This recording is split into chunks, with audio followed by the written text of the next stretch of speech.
નમસ્કાર મિત્રો, સ્વાગત છે તમારું અમારી YouTube ચેનલમાં। તો મિત્રો, આજના વિડીયોમાં આપણે મહિલાઓ માટે એવી અગત્યની યોજના વિશે ચર્ચા કરીશું કે જે યોજનાનું નામ છે ગંગા સ્વરૂપા આર્થિક સહાય યોજના। મિત્રો, આજે ગંગા સ્વરૂપા આર્થિક સહાય યોજના છે તે યોજના અંતર્ગત મહિલાઓને વાર્ષિક રૂપિયા 15,000 સુધીની સહાય આપવામાં આવે છે। તો યોજના વિશે આપણે તમામ પ્રકારની માહિતી એક જ વિડીયોમાં મેળવશું, જેમ કે યોજનાનો લાભ છે તે કોને કોને મળવાપાત્ર થશે, આ યોજનાનો લાભ મેળવવા માટેના યોજનાના નિયમો કેવા રહેશે, શરતો કેવી રહેશે, અરજી ફોર્મ કઈ જગ્યાએ ભરવાનું રહેશે, અરજી ફોર્મ ભરવા માટે કયા કયા ડોક્યુમેન્ટની જરૂર પડશે, આ તમામ માહિતી આજના વિડીયોમાં મેળવીએ તે પહેલા વિડીયો ગમે તો લાઈક અને શેર કરી દેજો, ચેનલમાં નવા હોય તો ચેનલને સબસ્ક્રાઇબ કરી દેજો। તો ચાલો મિત્રો, વિડીયોની શરૂઆત કરીએ। મિત્રો, આજે ગંગા સ્વરૂપા આર્થિક સહાય યોજના છે તે યોજનાને બીજા શબ્દમાં વિધવા સહાય તરીકે પણ ઓળખવામાં આવે છે।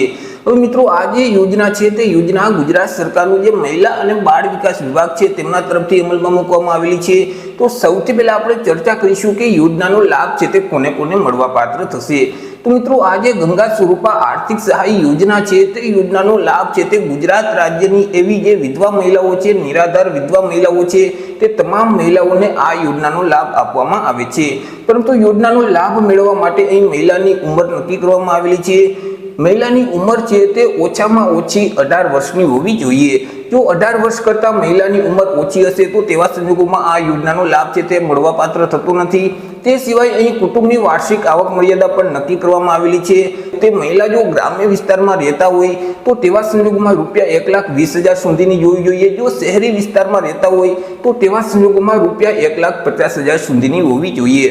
અહીં જે વાર્ષિક આવક મર્યાદા નક્કી કરવામાં આવેલી છે તેમના કરતાં જો વધારે વાર્ષિક આવક હશે તો પણ મહિલાઓને આ યોજનાનો લાભ આપવામાં આવતો નથી। ચર્ચા કરી લઈએ સહાય વિશે કે યોજના અંતર્ગત કેવી રીતે સહાય આપવામાં આવશે। તો મિત્રો, આ યોજના અંતર્ગત દર મહિને રૂપિયા 1,250 લેખે સહાય આપવામાં આવે છે, એટલે કે વાર્ષિક રૂપિયા 15,000 સુધીની સહાય આપવામાં આવે છે। દર મહિને મહિલાના બેંક ખાતામાં રૂપિયા 1,250 રૂપિયા જમા કરાવવામાં આવે છે।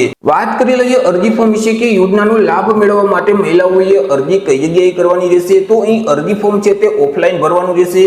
મહિલા પોતાના ગામમાં જે આવેલી ગ્રામ પંચાયત છે ત્યાં જઈ વીસી ઓપરેટર પાસે જઈ ઓફલાઈન અરજી ફોર્મ ભરાવી શકે છે, અથવા તો પોતાના તાલુકામાં જે મામલતદાર શ્રીની કચેરી આવેલી હોય તે મામલતદાર શ્રીની કચેરીએ જઈ અને અરજી ફોર્મ ભરી શકે છે।